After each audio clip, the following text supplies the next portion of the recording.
Olá, tudo bem? Dando início então a essa breve explicação sobre a teoria da gigagem, que é uma atividade proposta, pela concentração gravítica e separação magnética, disciplina da graduação de Engenharia de Minas. Então eu vou explicar um pouco do que é a gigagem e a teoria dos tipos de gigagem. Bom, a concentração densitária, que é essa concentração que a gente conhece por diferença de densidade, ela perdurou como método de processamento mineral dominante por cerca de 2.000 anos, e foi somente no século XX que sua importância declinou, com o desenvolvimento de processos como a flotação e a concentração magnética, que permitiram o tratamento seletivo de minérios complexos e principalmente de baixos teores.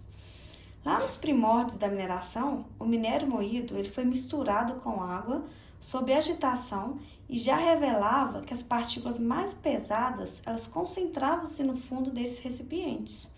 Posteriormente, então, descobriu-se que o recipiente com fundo poroso, dotado de pulsação ascendente e descendente, ele produziria uma separação mais eficiente. Nascia, então, a gigagem. A gigagem, ela nada mais é que um processo de separação hidráulica que vai consistir na repetida expansão e contração vertical de um leito de partículas pelo movimento pulsante da água.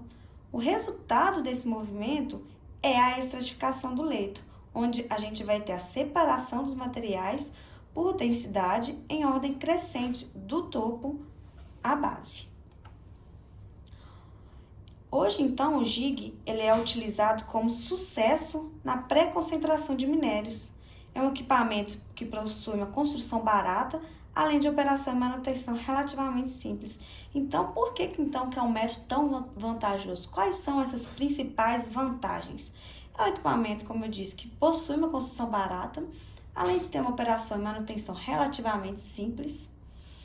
Possui também uma elevada capacidade produtiva, variedade em tamanhos e formas de GIG no mercado, A gente tem uma ampla variação do equipamento no mercado. Possui também essa diversidade granulométrica, tem essa capacidade de concentração de minérios com granulometrias finas, também é uma grande vantagem. E também possui grandes flutuações de teorias e percentagem de sólidos. Existem, então, no mercado, como eu disse, vários modelos de GIGs.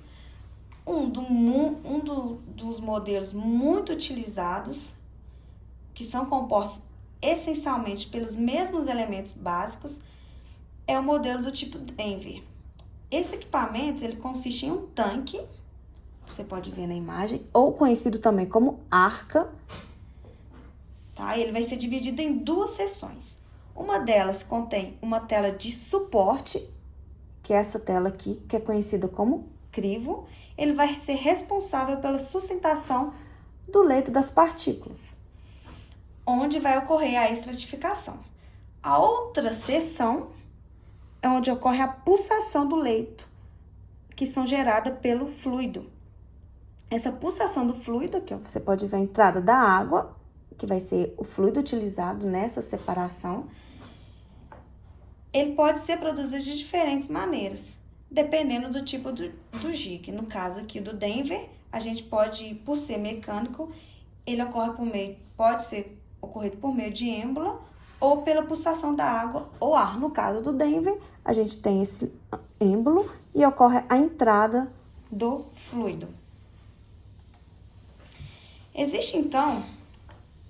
Não existe, na verdade, ainda uma teoria quantitativa que explica a gigagem em todos os seus âmbitos. É uma teoria muito complexa, mesmo o equipamento sendo de grande relevância no tratamento de minérios. Ainda assim, existem pelo menos duas teorias que explicam vários aspectos dessa estratificação vertical na gigagem.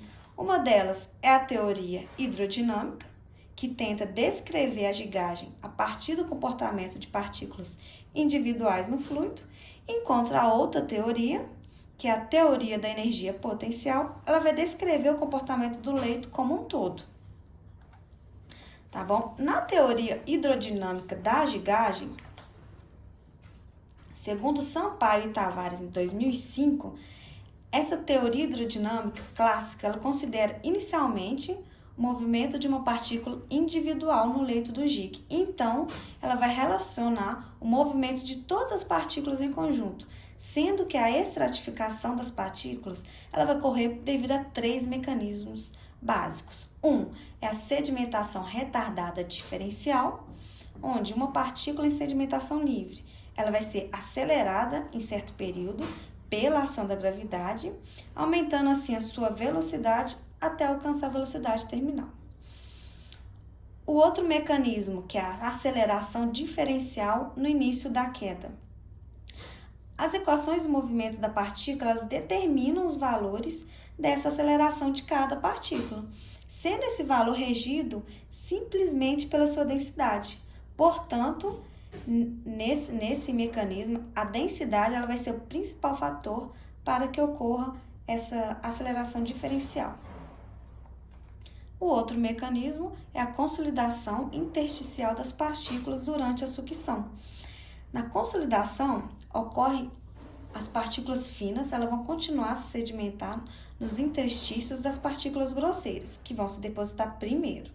Este mecanismo ele foi proposto originalmente por Gaudium lá em 1939 e ele é muito importante na gigagem, pois explica como a recuperação de partículas finas no produto denso ela vai aumentar com uma etapa de sucção mais intensa.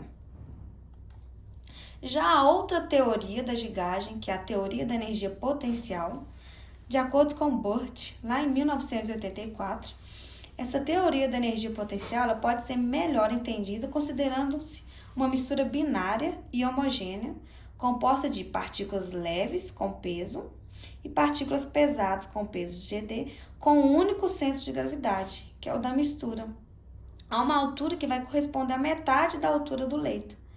Ela pode ser melhor entendida nessa equação, onde L vai significar as partículas leves somadas às partículas pesadas, multiplicada pela altura total do leito dividido por 2. Após a estratificação completa nessa teoria, passarão a existir então 2 centros de gravidade, correspondentes a cada um dos componentes da mistura. Primeiro vai ser a diferença de energia, vai ocorrer entre 2 estados, onde vai fornecer energia disponível para a estratificação. Essa diferença ela é sempre positiva e resulta no rebaixamento do centro de gravidade do sistema. Esta variação positiva ela mostra que o sistema de uma mistura binária homogênea ele é instável e tende a buscar um estado mais estável, ou seja, com menor gasto de energia potencial. A estratificação está, por isso, então, relacionada a uma redução de energia, sendo essa redução a causa física para que todo esse processo ele ocorra.